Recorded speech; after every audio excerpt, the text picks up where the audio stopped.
मकर राशि वालों, आप सभी का बहुत बहुत स्वागत है मकर राशि भिंड YouTube चैनल में। बंधुओं, जैसा कि आप जानते हैं कि यह 2024 का वर्ष अब समाप्त होने वाला है। नया वर्ष प्रारंभ होने वाला है 1 जनवरी, यानी कि महीना भी नया और वर्ष भी नया। और आने वाला यह नव वर्ष आपके जीवन में हजारों खुशियों के पल लेकर आने वाला है। ग्रह दशाएं कहें या फिर ईश्वर का आशीर्वाद कहें कि इस महीने के शुरुआती पहले हफ्ते में ग्रहों के कुछ ऐसे सुंदर अनमोल योग बन रहे हैं जो आपकी हर एक मनोकामना को पूरी करने के लिए काफी है। आपके हर कष्ट, हर परेशानी का समाधान महीने के इस प्रारंभिक सप्ताह में ही हो जाएगा। बस आपको करना होगा यह एक छोटा सा काम। जी हाँ बंधुओं, आपको मंदिर में जाकर दान करनी होगी यह एक छोटी सी चीज। इस एक चीज को दान करते ही आपके जीवन की सारी नकारात्मकता, सारी परेशानियां, सारे कष्ट, हर एक दुख समाप्त हो जाएगा। उसे भगवान स्वयं ग्रहण कर लेंगे और भगवान आपके जीवन में खुशियां भर देंगे, आपकी इच्छाएं पूरी कर देंगे। आने वाला पूरा नव वर्ष आपके जीवन में हजारों हजार खुशियां लेकर आएगा, हर दुख तकलीफ को दूर कर देगा। ऐसा आशीर्वाद भगवान आपको देंगे। जी हाँ बंधुओं, यह एक सुनहरा मौका है, इसे हाथ से बिल्कुल जाने मत देना। भूल कर भी इस कार्यक्रम की अनदेखी मत करना। हमने यह कार्यक्रम आपकी कुंडली की ग्रहों की चाल के अनुसार श्रेष्ठतम गणनाएं करते हुए, साथ ही साथ समसामयिक स्थिति में सर्वश्रेष्ठ परिस्थितियों का आकलन करते हुए यह कार्यक्रम का निर्माण किया है। ऐसे में आप यदि इस कार्यक्रम को नहीं देखेंगे तो यह आपकी बहुत बड़ी भूल होगी। बंधुओं, कई बार आपने ऐसा किया है कि जिन चीजों से, जिन लोगों से आपको बहुत लाभ होने वाला था, किसी न किसी वजह से आपने उन चीजों की, उन लोगों की अनदेखी की, जिसकी बाद में आपने कीमत भी चुकाई है। परंतु बंधुओं, अब ऐसा नहीं करना है। आपको हम पूरी तरह से विश्वास दिलाते हैं कि इस कार्यक्रम को देखने के बाद आपको लेस मात्र भी पछतावा नहीं होगा, क्योंकि हम ज्ञान का जो श्रेष्ठतम बहुमूल्य खजाना आज आपके लिए लेकर आए हैं, इसकी आपको उतनी ही जरूरत है जितनी किसी भयंकर रोग से बीमार मरीज को एक अच्छी दवा की होती है। जी हाँ बंधु, कह सकते हैं कि संजीवनी बूटी के समान है यह ज्योतिष का विशेष कार्यक्रम आपके लिए, जो आपके रुग्ण जीवन में एक नई ऊर्जा, नए प्राण और संकल्प को भर देगा। जी हाँ बंधुओं, तो बस उम्मीद करते हैं हम कि आप हमारी भावनाओं को समझ रहे हैं और इस कार्यक्रम में अंत तक अवश्य ठहरेंगे, क्योंकि यह आपके ही कल्याण के लिए, आपके ही हित के लिए बनाया जा रहा कार्यक्रम है। इसलिए आपको इसे देखना और इसमें बताई गई बातों पर अमल करना बेहद अनिवार्य है। जी हाँ बंधुओं, तो चलिए बिना समय गवाए आज के इस विशेष कार्यक्रम को माता रानी को याद करते हुए पूरे धैर्य के साथ शुरू करते हैं। कमेंट बॉक्स में प्रेम के साथ, भाव के साथ लिख डालिए, जय मां भद्रकाली कृपा करो। माता रानी निश्चित तौर पर आपके ऊपर कृपा करेंगे, हमें पूर्ण विश्वास है। इसी के साथ साथ बंधुओं, यदि आप इस चैनल कार्यक्रम पर पहली बार आए हैं तो आप इस चैनल को सब्सक्राइब अवश्य कर लें। ऐसा करते ही आप ना केवल हमारे बल्कि महामाई मां भद्रकाली के परिवार के सदस्य बन जाएंगे। और जब मां की गोद में ही जाकर बैठ गए तो भला कौन आपका बाल भी बांका कर पाएगा। तो चलिए बंधुओं, जल्दी से चैनल को सब्सक्राइब करिए, परिवार के सदस्य बनिए, फिर देखिए जीवन में कैसे आनंद आता है। जी हाँ बंधुओं, तो चलिए आज के इस विशेष कार्यक्रम के मूल विषय को प्रारंभ करते हैं। अब बंधुओं ध्यान से सुनिए। समय समय पर होते है समय समय की बात, और राम जन्म का दिन बड़ा और कृष्ण जन्म की रात। जी हाँ बंधुओं, जीवन में जो भी कुछ है वह समय ही है। समय ही तरह तरह के खेल खेलता है, ग्रहों की चाल के माध्यम से जीवन में तरह तरह के बदलाव लेकर आता है, और यह समय ही है जो बड़े से बड़े जख्म का इलाज कर देता है। अंग्रेजी में भी एक कहावत है, time is the greatest healer, यानी समय एक सबसे बड़ा वैद्य है जो हर एक जख्म को भर देता है। अब बुद्धिमान इंसान वही होता है जो समय की इस बदलती चाल का, बदलते रुख का सही अंदाजा लगा लेता है, और जो जरूरी होते हैं वे कदम सही समय पर उठा लेता है।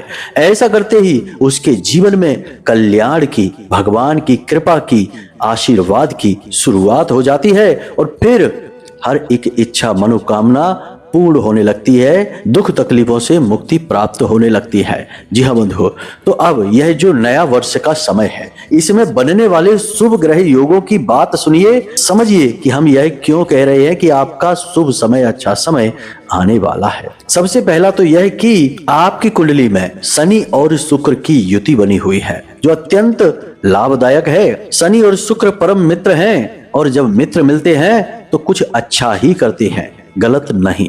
और शनि और शुक्र दोनों ही ऐसे ग्रह हैं जो बहुत ही शक्तिशाली हैं। शुक्र को भोर का तारा कहते हैं। जीवन में जितना भी आनंद, सुख, भोग विलास, ऐश्वर्य, सामाजिक दबदबा और रुतबा है, वह शुक्र की देन होता है। वहीं शनि जीवन में नए पाठ पढ़ाते हैं, आपको बुद्धिमान बनाते हैं, जगह जगह रुकावटें डालकर आपको रुकावटों के पार निकलना सिखाते हैं, यानी कि एक महान शिक्षक हैं। तो जब दोनों मिलेंगे तो आप ना केवल तरक्की करेंगे बल्कि आप महान ज्ञान भी हासिल करेंगे, आप आध्यात्मिक हो जाएंगे। आपकी बातें धर्म, ईश्वर, विज्ञान और अध्यात्म से जुड़ी हुई होगी। इसी के साथ साथ बंधुओं, सूर्य और चंद्रमा की भी युति बनी हुई है, जो कि बहुत ही अच्छी है। सूर्य और चंद्रमा की इस युति का विशेष लाभ आपको प्राप्त होगा, क्योंकि दोनों ही परम मित्र ग्रह हैं। हालांकि दोनों का स्वभाव एकदम विपरीत है। सूर्य ऊर्जा है, गर्म है, तेजी है, क्रोध है, आवेग है, और चंद्रमा नरम है, शीतल है, ठंडे हैं, मन है और धन है। लेकिन ये दोनों परम मित्र भी हैं, तो ये दोनों भी जब मिलेंगे तो आपके जीवन में नई शुरुआत होगी। इसी के साथ साथ बंधु, कुछ समय के बाद ही बुध और सूर्य की युति यानी बुध आदित्य राजयोग का भी निर्माण हो रहा है। कहने का मतलब यह है कि इस पूरे सप्ताह में शनि देव और सूर्य देव, चाहे बुध की कहें या चंद्रमा या शुक्र की कहें, तमाम बड़े बड़े शक्तिशाली ग्रह आपको सुख देने के लिए तैयार खड़े हैं। लेकिन बंधुओं, समस्या यह होती है कि ग्रहों की जब शुभ योग और युतियां बनती हैं तो आप इन चीजों को समझ नहीं पाते हैं और समय रहते जरूरी कदम नहीं उठा पाते हैं। और होता वही है कि अब पछताए होत का, जब चिड़िया चुग गई खेत। दूसरे कामयाबी हासिल कर जाते हैं और आप पीछे रह जाते हैं। सोच विचार करते हुए, यह आपकी राशि के जातकों का एक बड़ा दोष है। आप लोग कुछ भी करने से पहले विचार कुछ ज्यादा ही करते हैं और ज्यादा विचार करने वाले कार्य करते ही नहीं है। यह भी एक कटु सत्य है जो आपके ऊपर लागू होता है। तो इस बार ऐसा नहीं करना है। ध्यान से सुनिए, हम आपको बता रहे हैं कि आने वाले इस जनवरी के महीने में शुरुआत में ही, यानी 1 से 7 जनवरी के बीच आपको मंदिर में जाकर दान करनी है। यह एक छोटी सी चीज, इस चीज का बहुत बड़ा विधान है, बहुत ही सकारात्मक ऊर्जा है इस चीज में। अब क्या है यह एक चीज और क्यों यह आपको मंदिर में जाकर दान करनी है, इसे आप ध्यान से समझिए। मंदिर सकारात्मक ऊर्जा का केंद्र है। वहां ईश्वर के आशीर्वाद और प्रकाश की गहरी धारा बह रही है। वहां जाने से आपका मन पवित्र होता है, लेकिन उस जगह जाने के बाद जब आप वापस से संसार में आते हैं तो फिर से वही के वही बन जाते हैं। काश ऐसा कुछ हो कि मंदिर की वह सकारात्मक ऊर्जा हमेशा के लिए आपके साथ रहे, यानी आप जहां भी जाएं आपके आसपास मंदिर जैसा ही पवित्र वातावरण बना रहे। तो इसके लिए आपको 3-4 छोटे छोटे काम जरूर करने चाहिए इस नए वर्ष में। जी हाँ बंधुओं, एक छोटी सी चीज है, बहुत ही छोटी है परंतु बेहद शक्तिशाली है। आप जिस भी भगवान की पूजा पाठ करते हैं, उस भगवान के जो भी आपको नाम याद हैं, जो भी उनके भजन याद हैं, जब भी आप अकेले हुआ करें तो उल्टे सीधे प्रपंच या फिर फिल्मी गाने या फिर कुछ भी उल जलूल मोबाइल में देखने के बजाय आंख बंद करके अपने उसी ईश्वर के, उसी भगवान के प्रतीक के नाम का स्मरण करें, मन ही मन गुनगुनाएं। जी हाँ बंधुओं, भजन गाएं। इससे क्या होगा, इससे चित्त शुद्धि होती है और इंसान चित्त का गुलाम है, जिसे हम मन कहते हैं, मन का गुलाम है। आपने अक्सर सुना होगा, कोई पूछता है कि भाई यहाँ क्यों आए, बोले मन किया इसलिए आए। बोले कब जाओगे वहां, तो बोले जब मन करेगा तब जाएंगे। यानी कि मन की बात है, मन से ही सब चल रहे हैं, हम और आप भी चल रहे हैं। तो आपको इस मन को शुद्ध रखना बेहद अनिवार्य है। तो आप अपने आराध्य को यह जिम्मेदारी सौंप दीजिए। आप आराध्य से कहिए कि हम आपका अध्ययन करते हैं, आपका मनन करते हैं, आप हमारे मन को, हमारे चित्त को शुद्ध कर दीजिए। और देखिए चमत्कार, इसीलिए तो आपने देखा होगा कि पुराने जमाने में लोग हमेशा एकांत में अकेले में बैठते थे तो ईश्वर का नाम बोलते रहते थे, या फिर एक कॉपी पर पेंसिल से लिखते रहते थे, राम राम कृष्ण कृष्ण ऐसे करके। तो आपको यही करना है, यानी कि चित्त शुद्धि करना है। सकारात्मकता का यह पहला कदम है जो आपको उठाना है। दूसरा कार्य कि आपको दिन में जब भी समय मिले मंदिर अवश्य जाना है। यदि रोज नहीं जा सकते तो सप्ताह में कम से कम 1, 2 या 3 बार अवश्य मंदिर हो आया करें। और मंदिर जब जाया करें तो हमेशा कोशिश करें कि 2 दीपक लेकर जाएं। एक दीपक मंदिर के दरवाजे पर जलाएं, वह आपके नाम की अर्जी है जो भगवान के सामने लगी है। दूसरा दीपक भगवान के सामने जलाएं। यह बहुत ही पवित्र क्रिया है, कोई इसके विषय में आपको बताएगा नहीं, लेकिन यह बहुत शक्तिशाली है। एक कार्य और है जो अक्सर लोग गलत कर देते हैं कि मंदिर जाते समय घंटी तो बजाते हैं, लेकिन घंटी बजाने का नियम और विधान नहीं जानते। दोपहर में मंदिर पहुंच रहे हैं तो घंटी नहीं बजाई जाती, रात्रि के समय मंदिर पहुंच रहे हैं तो घंटी नहीं बजाई जाती है। घंटी बजाने का समय है सुबह और शाम का समय। कुछ लोग तो इतने विद्वान हैं कि मंदिर से लौटते समय भी घंटी बजा देते हैं। यह तो बहुत ही गलत है, बेहद नकारात्मक है। खैर, अब एक कार्य है जो आपको जब मौका लगे तब करना अवश्य चाहिए कि दान करना। जी हाँ बंधुओं, जब भी आप मंदिर जाएं तो आपने अपनी क्षमता के अनुसार जितनी भी रकम है, चाहे 5 रुपए या 10 रुपए ही क्यों ना हो, मंदिर के दान पात्र में डालकर जरूर आ जाया करें। इसी के साथ साथ बंधुओं, मंगल की बकरी चाल चल रही है तो इसे सकारात्मक करने के लिए एक छोटा सा उपाय है। अपने घर की छत पर थोड़े से अन्न के दाने बिखरा दें, जैसे कि गेहूं या बाजरा। ये अन्न जो होता है यह मंगल का प्रतीक है, और जब इस अन्न को आपके माध्यम से पंछी चुगते हैं तो आपका मंगल सकारात्मक होने लगता है।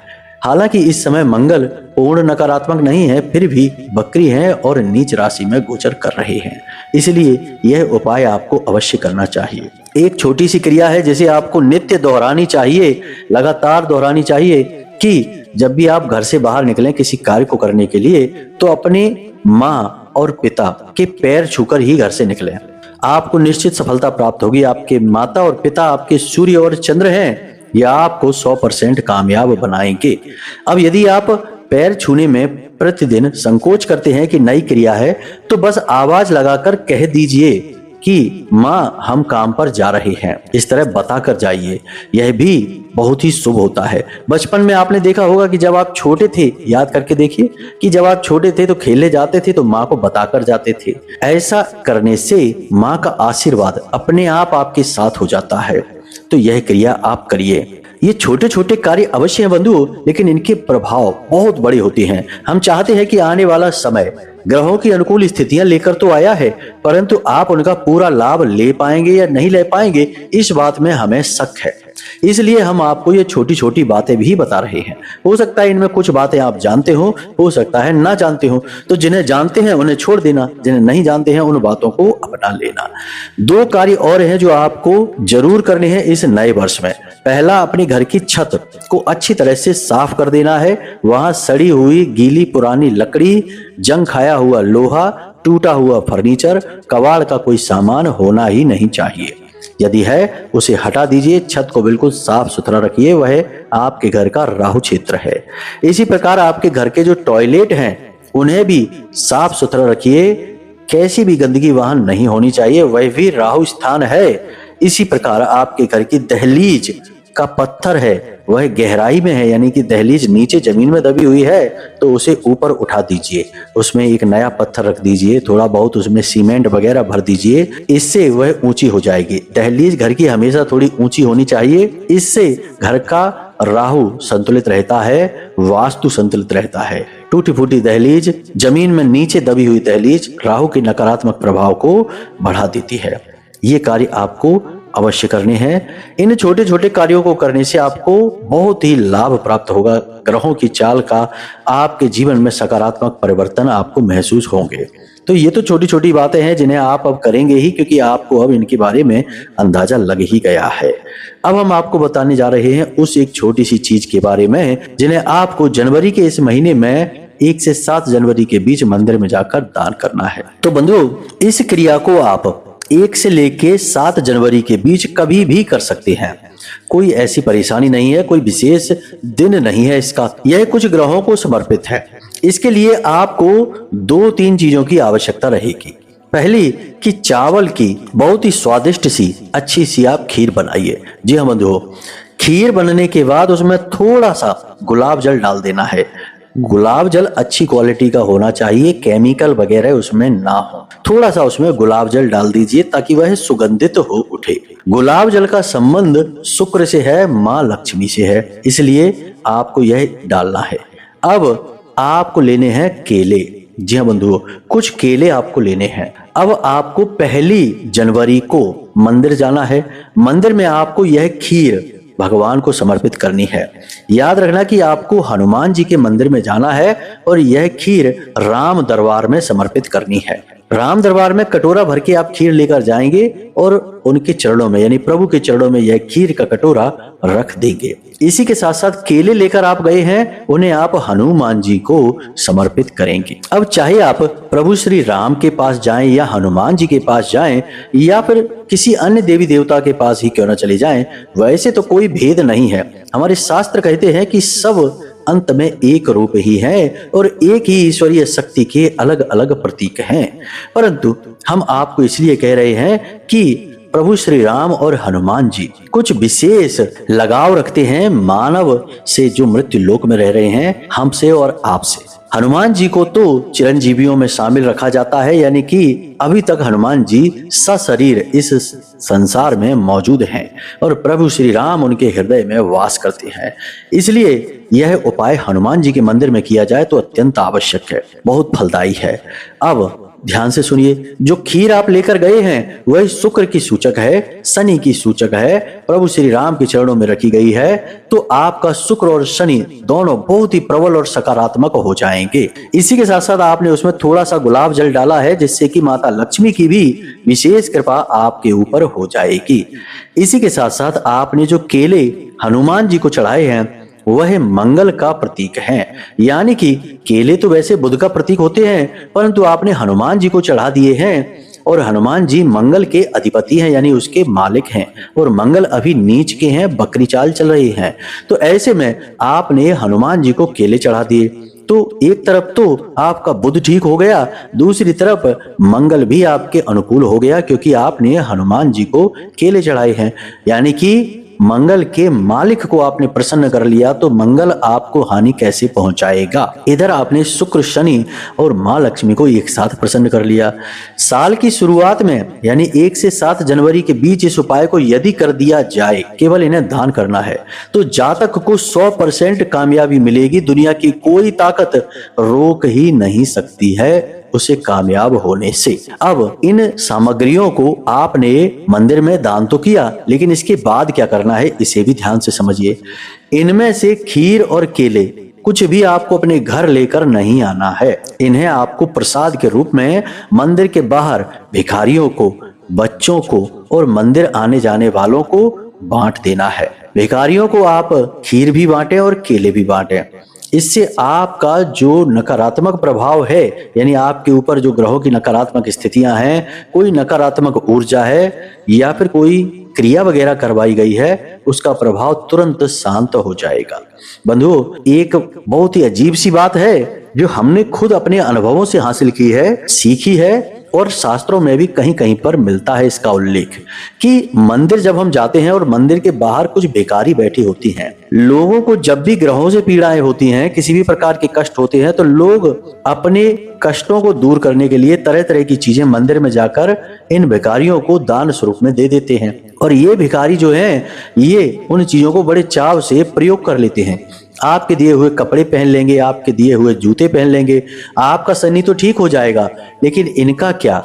ठीक इसी प्रकार आपने अपने मंगल को ठीक करने के लिए केले हनुमान जी को चढ़ाए और इन्हें दे दिए, तो क्या इनका मंगल खराब नहीं होगा? जी नहीं बंधुओं, बिल्कुल नहीं होगा। यही तो बड़ी अजीब बात है। हमारी नकारात्मकता, हमारी परेशानियों को सोखने का कार्य ये मंदिर के बाहर बैठे हुए भिखारी कर रहे हैं। तो देखा जाए तो इनका हम पर बहुत बड़ा एहसान है। जी हाँ बंधुओं, और लोग इन्हें ही नीची नजरों से देखने लगते हैं, इनका अपमान करने लगते हैं, उल्टी सीधी बातें बोलने लगते हैं। यहाँ तक कि डिब्बे में प्रसाद की मिठाई महंगी वाली भरी रखी है और कोई भिखारी बच्चा या कोई महिला मांग दे तो बड़ी गुस्से के साथ उसे झिड़क देते हैं, डांट कर भगा देते हैं और प्रसाद को घर ले जाकर अपने बच्चों को खिलाने लगते हैं। क्या यह धर्म है? नहीं। अगर आपको अपने बच्चों को मिठाई खिलाना ही है तो बाजार से खरीद कर खिलाइए, लेकिन आपने उस बच्चे का या उस स्त्री, उस महिला का हक छीनकर अपने बच्चे को खिला दिया जो मंदिर के बाहर बैठी है। वह भी ईश्वरीय शक्ति के आशीर्वाद से वहां बैठी है, उनके आदेश से बैठी है। भगवान यदि चाहें तो रातों रात उसे लखपति करोड़पति बना सकते हैं, और एक दिन ऐसा भी हो सकता है कि शायद भगवान न करे कि कभी क्रोध आ जाए ईश्वर को, तो आपको उसी लाइन में लगना पड़ जाए, क्योंकि समय का क्या पता है, किसका समय कैसी चाल चले किसी को नहीं पता। कब कोई भिखारी बन जाए और कब कोई भिखारी राजा बन जाए किसी को नहीं पता। तो आपको ऐसी बेवकूफी वाले कार्य नहीं करने हैं। बाहर जो भिखारी बैठे हैं उन्हें खुलकर बांटिए चीजें, जो प्रसाद आप ले गए हैं सारा बांट दीजिए। बहुत ही पुण्य का कार्य होता है यह। अपने घर के लिए प्रसाद बचाकर लाने की कोशिश मत करिए। घर के लिए प्रसाद लाकर आप कोई बड़ा कार्य नहीं कर रहे हैं, वे तो आपके घर के ही लोग हैं, और प्रसाद के माध्यम से आप अपने घर की दुर्गति बांट रहे हैं। इसे ध्यान रखिए। बस इन छोटी छोटी बातों को हम आपको इसलिए बता रहे हैं क्योंकि आने वाला नया वर्ष निश्चित तौर पर आपके जीवन में विशेष फलदायी है। छोटी मोटी नकारात्मकताएं तो रहती ही हैं बंधुओं। आपको सीधे सोने का बिस्तर नहीं मिल जाएगा, इंद्र का आपको सिंहासन भी नहीं मिल जाएगा, ना ही रातों रात आपको कहीं पर जमीन में गड़ा हुआ धन मिल जाएगा, परंतु जीवन इतना सुंदर अवश्य हो जाएगा कि आपकी मनोकामनाएं पूरी होने लगेंगी, आपके सपने पूरे होने लगेंगे, और आप और आपके आसपास के लोग, आपके रिश्तेदार, आपके प्रेमी, आपके परिवार के लोग आपसे खुश और प्रसन्न रहने लगेंगे। आपके ऊपर उन्हें गर्व होने लगेगा। यह निश्चित तौर पर होगा, इस बात की गारंटी है। तो बस जो बातें हमने आपको बताई हैं, इन बातों को ध्यान रखिए। जैसे ही नया वर्ष शुरू हो तुरंत तैयार हो जाइए, सुबह सुबह नहा धोकर स्नान आदि करके सीधे मंदिर पहुंचिए और भगवान के दरवाजे पर जाकर एक दीपक जलाइए और अंदर मंदिर में जाकर घंटी बजा दीजिए। आपकी अर्जी लग गई श्रीमान, अब आपका कोई बाल भी बांका नहीं कर पाएगा। इन चीजों को मंदिर में जाकर दान कर दीजिए। एक दिन पहले ही अपने घर लाकर रख लेना तैयारी करके, और सुबह सुबह इन चीजों को मंदिर में जाकर दान कर देना और भगवान के सामने बिछ जाना, बिल्कुल ऐसे जैसे कि एक छोटा सा बालक अपनी माँ का प्रेम पाने के लिए माँ के सामने बिछ जाता है, और भगवान से कहना कि हमने तो जो करना था सो कर लिया, अब तुम्हारी बारी है, देखते हैं कि तुम क्या करते हो हमारे साथ। अब हमने अपनी गाड़ी का ड्राइवर आपको बना दिया है, हम तो बस पीछे बैठे हैं, देखते हैं आप हमें कहाँ लेकर जाते हैं। इस तरह से भाव जोड़िए जरा। देखिए बंधुओं कि कैसे भगवान आपको अपनी गोद में उठा लेते हैं, आपके सारे संकट कैसे छू मंतर गायब होने लगते हैं। बड़ी ही प्रेम भरी बातें हैं ये, प्रेम भरा भाव है, महसूस करने की देर है, और कृपा तो ऐसी बरसती है कि भाई महसूस ये होता है कि हम तो स्वर्ग में जी रहे हैं, कुछ भी नकारात्मक दिखाई ही नहीं देता है। उम्मीद है बंधुओं कि आप हमारी बातों को समझ रहे हैं। आज थोड़ा हम भावनाओं में अधिक बह गए बंधुओं, क्या करें, जब भी भक्ति, प्रेम, भगवान और माँ का नाम आता है तो भावनाएं छलक ही जाती हैं। यदि आपका समय थोड़ा ज्यादा ले लिया हो तो इसके लिए हम क्षमा चाहते हैं, परंतु हमने जो बातें आपको बताई हैं इन बातों को आप ध्यान अवश्य रखना। आपका आने वाला वर्ष अत्यंत सुखदायी होगा, हमें पूर्ण विश्वास है। बाकी माता रानी के दिव्य दरबार में आपकी अर्जी लग ही गई है। हम आप सभी के नाम से, जो हमारे दर्शक हैं, जो हमारे समर्थक हैं, सबके नाम से माता रानी के जो सर्व मनोकामना पूर्ति हवन होता है शनिवार को, उसमें अर्जी लगाएंगे, आहुतियां करवाएंगे। तो चलिए बंधु, आज के इस कार्यक्रम को यहीं समाप्त करते हैं। आपसे बस यही उम्मीद करते हैं कि हमेशा हंसते रहेंगे, मुस्कुराते रहेंगे, सकारात्मक रहेंगे और भगवान में अपनी आस्था और विश्वास और प्रेम बनाकर रखेंगे। दिन में एक बार मंदिर अवश्य हो आना, बस आपका उद्धार वहीं से होगा। तो प्रेम से बोलिए जय माई की, जय मां भद्रकाली। माता रानी आपका कल्याण करेंगी। धन्यवाद।